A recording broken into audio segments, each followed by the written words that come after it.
In this video, I'm going to show you how you can easily delete contacts on WhatsApp. Be sure to watch the video to the very end.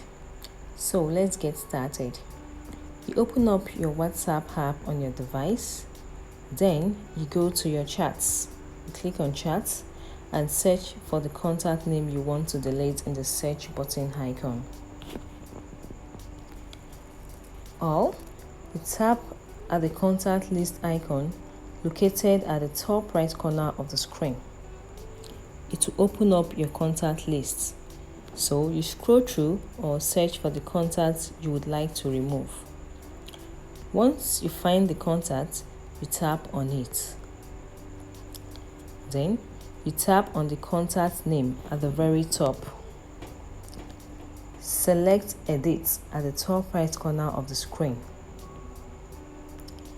Then you select or click on Delete Contacts. You confirm your deletion by clicking on the Delete Contact again. So that is how you can easily delete contacts on WhatsApp. Hit the like button, share, and subscribe for more video tips. Bye and see you in the next video.